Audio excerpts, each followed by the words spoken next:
The Texas couple that died on dream vacation to Fiji sent panic texts to the grandparents of their 2 children before they died 2 weeks ago.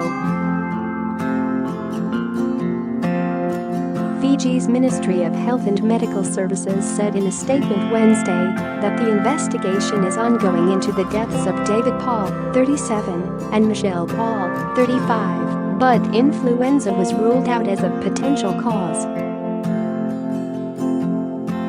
Mrs. Paul texted her mother Julia Kalanock, who lives in Nevada, with her husband Mark. "We are both going to doctor now on May 22nd, shortly after they arrived." She shared the symptoms that worried her in the messages, according to ABC News.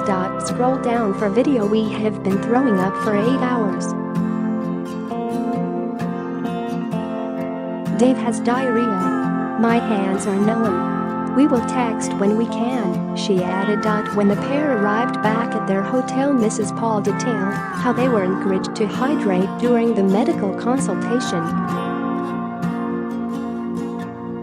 "We just got back from the clinic.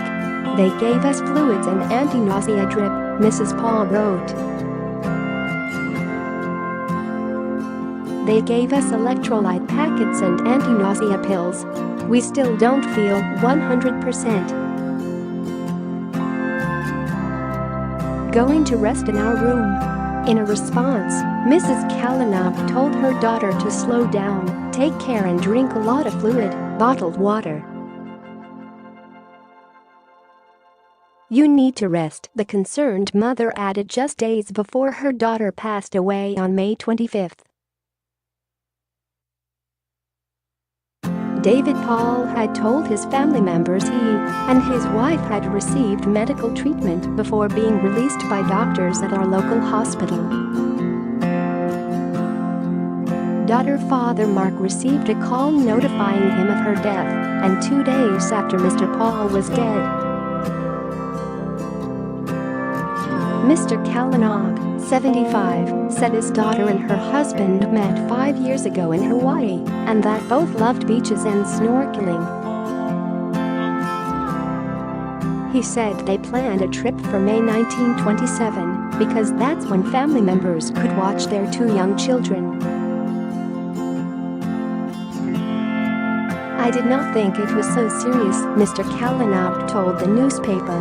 "I was stunned. I almost cried, but I didn't cry because I was holding on to my emotions. I would say I was emotionally shocked." Fiji's health ministry said it is coordinating with the U.S. Embassy in Fiji and working with the South Pacific Island nation's police forces forensics department, in addition to receiving technical support from the World Health Organization, WHO, and the United States Centers for Disease Control and Prevention, CDC, to determine the cause of death. Share this article. It would be premature to speculate further on the cause of death until the investigation is complete, health officials said this week. Monitoring of the small number of staff and health workers who came into close contact with the deceased couple was conducted, and as a precaution remains ongoing. All are currently well. Our thoughts and prayers are with the family of this young couple at this difficult time, the ministry said. The Walt Disney Company privacy policy.